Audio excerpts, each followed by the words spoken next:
Good morning and welcome to the KittyHawk Ventures Investor Series. My name is Will Weisman. It is a great pleasure to have you all joining us today. At KittyHawk, we believe that this is absolutely one of the most extraordinary times to be alive and one of the most extraordinary times to be investing. One of the great things about being a venture capitalist is we have a constant opportunity to be meeting with incredible people, to be learning about new topics and technologies, and to be growing. And part of my goal with founding KittyHawk Ventures was to be able to share that with my community, with the investors, with the advisors, with the venture partners that we have. So joining us today are all those folks. It's amazing to have you here. We are also actively in fundraising mode, and so you'll see some new faces as well. We've got some prospective limited partners checking things out and joining us today.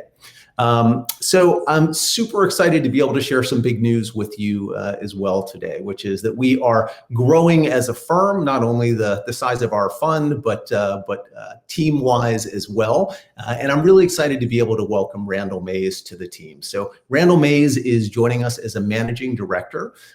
Randall brings an incredibly complementary skill set. He's not only a great guy, but an incredibly passionate early stage technology investor with quite an impressive portfolio, but also brings an incredible background leading large companies. Randall actually served as the chairman and president of Clear Channel Communications and presided over them in the 1990s when they were the #1 ranked, I think the top performing stock in the New York Stock Exchange, which is pretty extraordinary. He oversaw an organization of 40,000 people in about 80 countries. And so as we think about building our portfolio and about taking our early stage, frontier technology companies and helping them grow up to be big, successful, independent companies, having Randall's skill set and network and insights, I think will really be extraordinarily valuable in helping us create value for our portfolio companies and for our investors.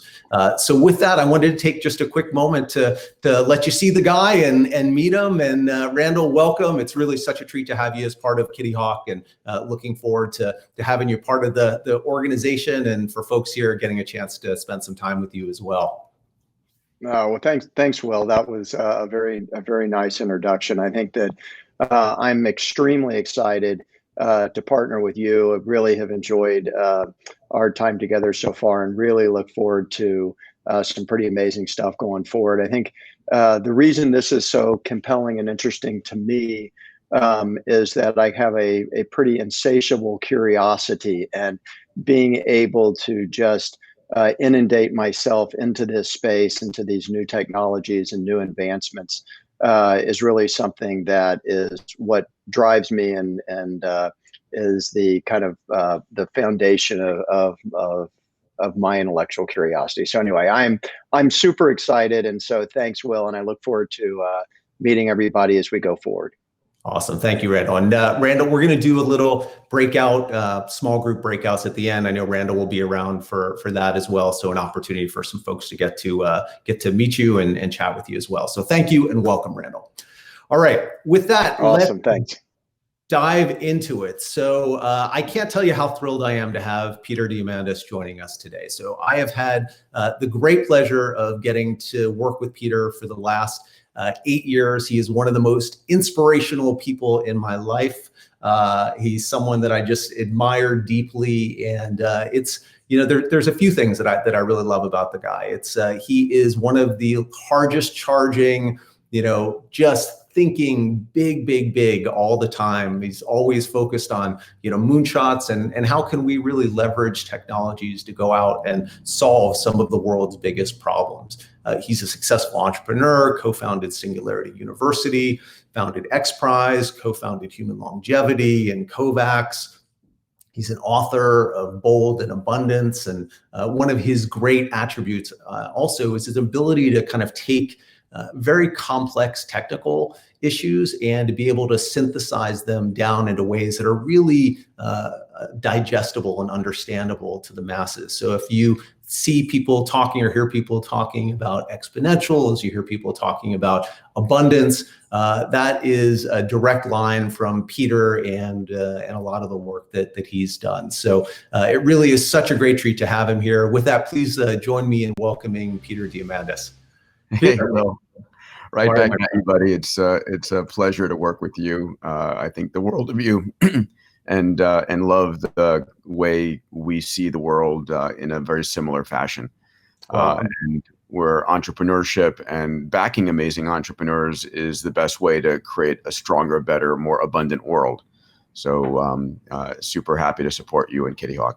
Awesome. Well, thank you for that. I'm very, very grateful. So, one of the frameworks that you've developed that has had a big impact on me and how I think about technology is the 6Ds, where you talk about, go from kind of the digitization all the way up to the democratization of technology and kind of this flow that you see frequently. Given that we've got so many investors and CEOs on, I thought it might be kind of interesting to talk a little bit about, what technologies do you see that are kind of out in the deceptive stage right now, where people maybe aren't taking them as seriously as they should, but you think there's really a super profound opportunity for them to impact the world and for big businesses to be created or Sure. ones to be changed. Sure, and let me just take a second and recount what the 6Ds means and why I think it's important. At this point, unless you're investing in companies that are really digitizing their products and services and have a vision towards dematerializing, demonetizing, and democratizing, meaning that the example that I open up my book Bold with is the digital camera that came out of Kodak in 1976. Which they didn't take advantage of because in the early days, the digital camera, the first one was 0.01 megapixel images, and then the next year is 0.02 and 0.04 and 0.08. All look like zero to the board of directors of Kodak, and they ignored this, even though they had the first mover advantage, the first patents, the first everything. And ultimately, that technology that they had created bankrupted them, in 2012. And so the question ultimately is, inside of the companies that that KittyHawk's looking at and that I'm looking at, or the companies I'm starting, it's how am I going to take those things which are physical and digitize them so they can become dematerialized. The dematerialization is the digital camera on your phone, the books, the two-way video conferencing equipment. All those things have become bits, ones and zeros, where the cost of replicating them is near zero, the cost of transmitting them is near zero. And as a result, it's demonetized, where the upside of demonetization and dematerialization is your area of catchment for your customers is no longer your town, your city, your country, it's the world. So what am I seeing? Well, it's still the basics. It's AI, robotics, 3D printing, synthetic biology, AR, VR, and such. I think a couple areas that I'm interested about right now is that we're in the midst of completely reinventing healthcare. In particular, how do we go from what is today's sick care to make it, which the system really only takes care of you after you're sick, to how we turn that into a pervasive healthcare where the system is maintaining and monitoring your health 24/7 in your home, in your car, in your bed, wherever you are. And with the notion of adding 10, 20, 30 healthy years on your life, this is what you and I have talked about extensively in the area of longevity. So that's one area. Another area I'm really tracking very closely is what we call the spatial web, which is, when I first saw www, I was on the side of a bus back in the early 90s. And I was like, what in the world is that thing? And, we've gone through a few generations of web capability on the browser. We're now heading towards sort of the convergence of the new generation of VR headsets, augmented reality from Microsoft and from Apple and other companies, and the convergence of that with AI and even blockchain for virtual objects that will go between the real world and the virtual world. We're about to see an explosion in the spatial web. how we market things, how we educate people, how we interact with people is about to change, not in 20 years or 10 years, in the next 5 years. So I'm tracking those areas. And is that something, Peter, that you think that, you imagine, like every business now has a website, that they will have a spatial web version of their website, or some way that they're taking advantage of VR, AR to interact with their customers? I think so. I mean, the kahuna here is Apple. The new iPhones that are coming out have LiDAR, laser imaging radar, effectively on the phone segment here, where it's able to actually see not only the image of what's there, but from a three-dimensional position, the distance to objects. That is going to be complemented by whatever the Apple, glass is going to look like. And we're going to start to see, we've seen millions and millions of dollars of tech dematerialize into the phone, right? You don't carry around a video camera, a still camera, books, music. It's all bits on your phone. It's dematerialized onto this. This phone is then going to dematerialize into a pair of glasses that you're wearing all the time that are able to bring to your visual cortex the information you need when you need it. And eventually those glasses will dematerialize to sort of brain-computer interface, but that's a decade out still, though we're seeing amazing companies like Mary Lou Jepsen, who you introduced me to, at Open Water, Neuralink, Kernel, and a number of other companies that are working right now on connecting the neocortex of your brain with the cloud. There's just, I don't think people actually realize how fast the world is changing. Yeah. Yeah, no, it is extraordinary. I think the Apple glasses right now are on target for 2021, I believe. Yes, correct. And when Apple does something, it's going to be a high quality product. It's going to come out in white, and it's going to be expensive. Right.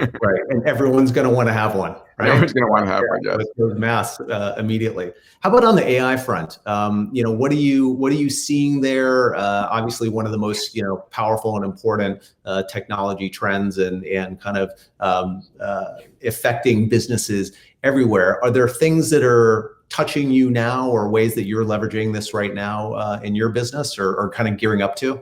Yeah. So when I think about where I am investing my time and money and attention, it's in two fields. It's longevity, which we can talk about, and it's AI, because I think those are the two biggest arenas. And on the AI front, what I'm tracking is basically the massive acceleration of computational power that NVIDIA is putting into their latest graphical processing units. Their latest unit's like 20x more capable than last year's unit, and that is sort of the oxygen in the room that's enabling AI. I'm tracking what OpenAI is doing. OpenAI was a company started by Elon Musk and Sam Altman from Y Combinator. In fact, as I mentioned to you yesterday, we're going to have Sam Altman coming to Abundance 360 this year to speak about OpenAI. They have a online capability, GPT-3, that is, all of a sudden you start to have these massive neural nets that are able to simulate human thinking, human content production. Yeah. So, you and I've been talking about the fact that there's tech right now where an AI can simulate your voice. Lyrebird was one of the earlier companies to do that. There are a few others that I'm tracking. So if you can replicate your voice, you can definitely replicate visually what I look like. You would not know if I was human Peter transmitting over this platform to you, or if I was a fully virtualized Peter. The resolution and the capability is that good that you can't tell the difference right now. Then the third part of it is can an AI replicate my thinking? Can it?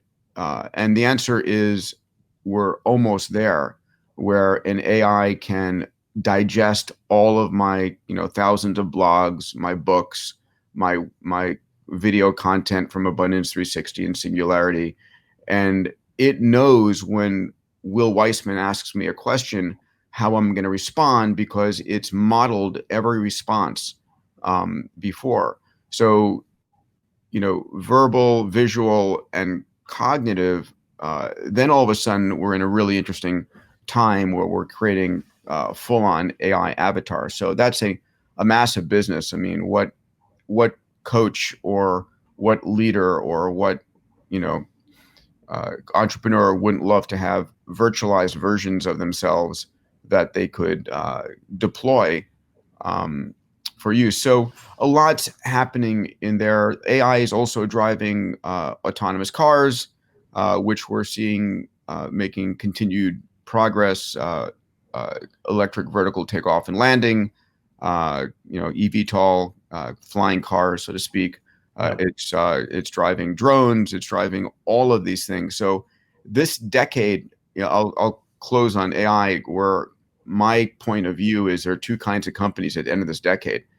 Companies fully utilizing and embracing AI, and companies that are bankrupt and out of business. And it's that digital this decade.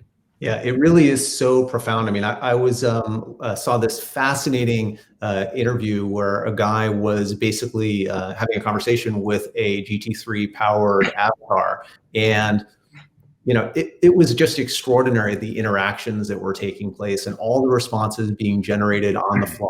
And the avatar wasn't photorealistic yet, but it was pretty close. And that's 2020, and this stuff is just happening so much faster than people think, and is going to be touching us so much sooner than people think. So I want to go and talk a little bit about longevity, something we're both super passionate about. I had the great fortune of getting to join you on the Abundance Platinum Longevity Learning Trip, where we spent about a week, half of it up in NorCal, half of it down in SoCal. Got to meet with the Buck Institute, George Church, David Sinclair, all these extraordinary entrepreneurs and investors. And it really shifted my thinking in a really dramatic way. And you did a really interesting poll as part of that to capture people's how old they thought they were going to live to. And so I thought that might be a really interesting thing for us, longevity mindset for our audience, and kind of where they are. So if we could go ahead and generate the poll right now. So this is just to what age do you think you'll live? Let's take about 15 seconds or so. And Peter, I will just tell you, it really, that trip added, at least in my mind, 30 to 40 years to my life, and really fascinating, right? To all of a sudden start. I'll send you a bill. Yeah, thank you. We'll see if it works, but that's at least the way I'm thinking about it. Yeah. All right, so why don't we close out the poll? Let's take a quick look and see what those results look like. And we'll see kind of where our mindset is on the folks, but with longevity. So when you have that, I don't know, that extra 30 or 40 years, I really found it so profound, so interesting, right? That all of a sudden, okay, so we've got bunch, about 25% at 80, 43% at 100, 18 at 120, some 150s, and actually a good chunk at 200 plus. That's interesting. So so I'm at the 120 on this. Peter, where did you show up? Well, I have to tell a little bit of a story to give context for this, contextualize this. I was in medical school. I was doing a joint MIT Harvard MD PhD program. I bolted after the PhD, before the PhD was done. But and I watched this television show on old aging sea life, and learned that species of whales could live to 200 years, and Greenland sharks to 500 years, and sea turtles 500, maybe 700 years. And I was like, hell, if they can, why can't we? And I was like, it's either a hardware problem or a software problem, which is where my brain was at in my engineering degree. And so I set a ridiculous goal of 700 years as a lifespan. And Wow. It's ridiculous in that if you're able to make it another 30 or 40 years from now, the technology we're going to intercept over those next 30 or 40 years are so massive, are so powerful, that they effectively give you an indefinite lifespan. And that's something that people need to realize, is that we are really truly understanding year on year on year how the body works, where it breaks down. There is a conversation going on right now with some amazing leaders, David Sinclair, George Church, both from Harvard Medical School, both friends. They'll be hosting us on our longevity platinum trip next year, and they'll be at A360 this year. And the conversation is around the notion that aging is a disease. It's not inevitability, that aging is a disease that can and should be able to be slowed, stopped, perhaps reversed, right? So we've been working on an age reversal XPRIZE right now. And it really bothers a lot of people when you have that conversation, because there's so much of our society structured around death. Whether it's religious institutions or retirement or, so I don't think there's a bigger business opportunity on the planet than giving people a longer health span. And can we, my mission is making 100 years old and you 60, so that at 100, you've got the aesthetics, the cognition, the mobility that you had 40 years earlier. And then once we get there, we'll negotiate the next 20 years and the next 20 years.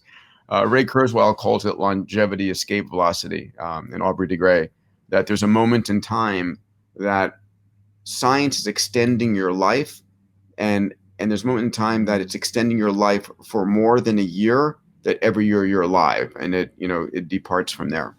Right. I think Ray thinks he told me that he thinks he's pretty much there. I hope he's right. We'll see.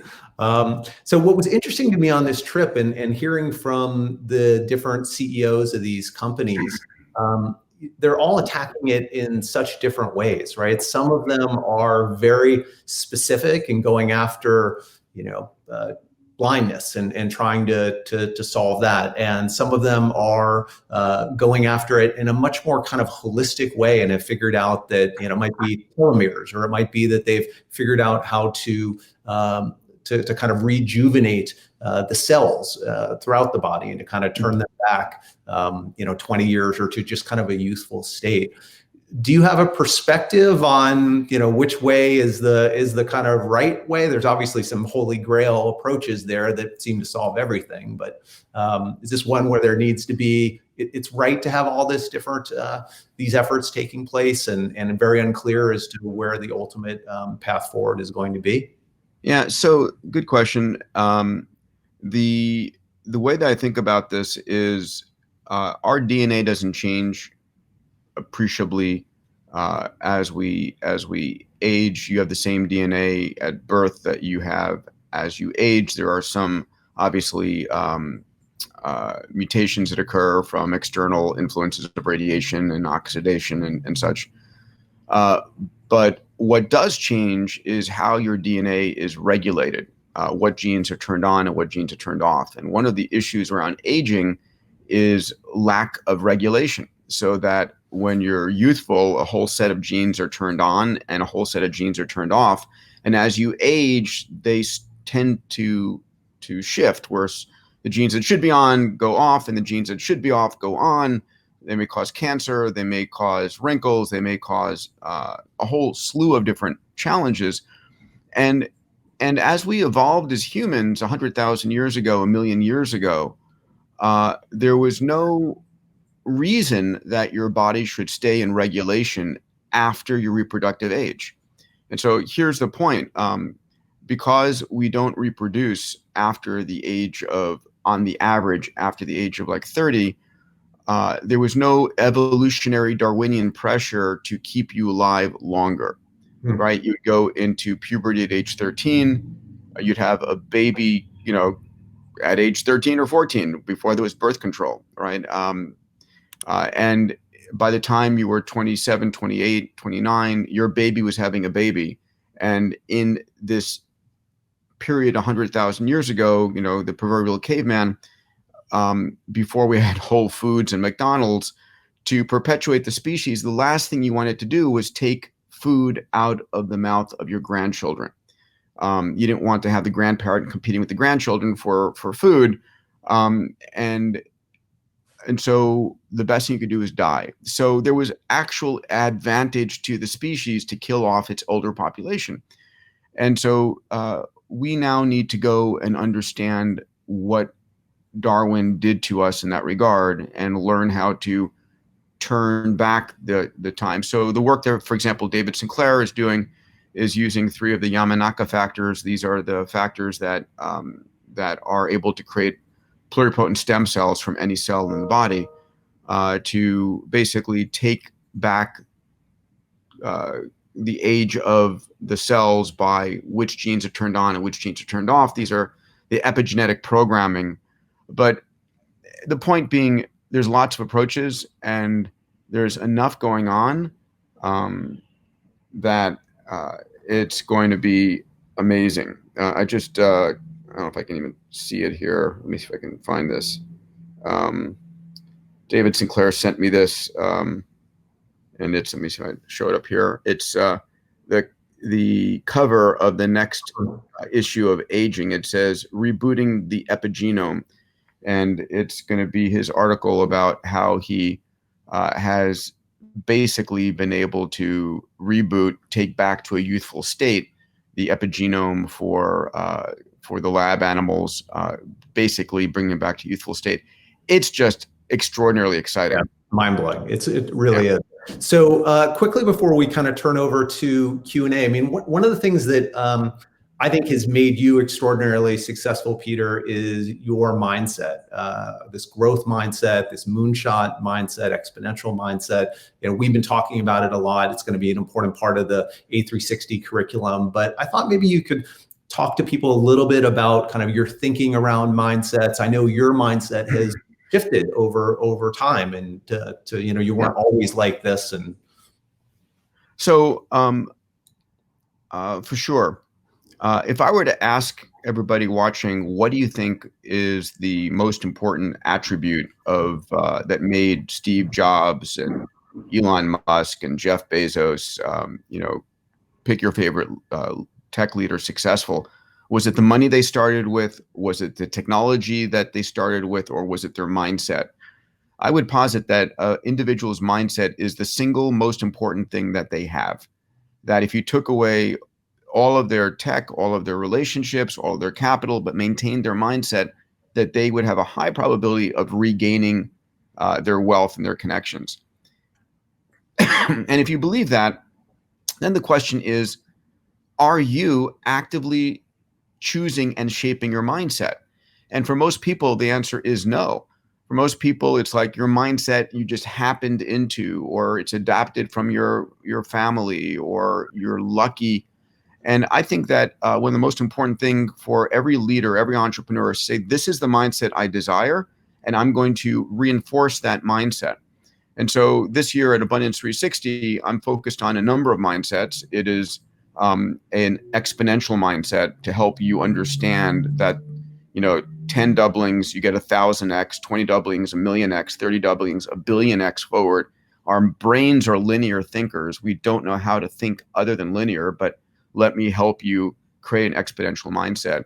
An abundance mindset means that, every year there is more and more available, more and more capability, more and more opportunity. And it's an expanding pie. It's not that we have a single pie slicing into thinner and thinner slices. Bullshit. No, we're baking more pies every year. And if you have an abundance mindset, it shifts the way you see the world. You don't see competition, you see collaboration. And then a longevity mindset, giving people absolute evidence that we're going to add 20 or 30 healthy years. It changes the way you see the world. Then we go into moonshot mindset, a purpose-driven mindset, and gratitude mindset. And, this year, that's my principal goal, helping entrepreneurs, leaders, and CEOs shape those mindsets. And let me just take a moment and say, anybody watching who is interested in joining me at Abundance 360, I would welcome your consideration to come in. It's a group of 360 CEOs that I mentor year on year on year. We're in year 9 of 25 years. And my commitment is the 25-year time frame. We meet 4 days in January, and then we meet throughout the year virtually. But the 25 years is really to take us from where we are today to what Ray will define as the singularity. Awesome, Peter. And you and I had talked a little bit about this before. If anyone listening is excited to join, they can just email me, and we'll get you around the application process so you can bump right to the front of the line and join us. Yeah, the website's a360.com, a360.com. Yeah. Anyway, it's I pour my heart and soul into it, and it's an amazing gathering. Amazing gathering. I've been going for a while. All right. Thanks again, Peter. Thank you all. Thanks everybody. Bye, friends.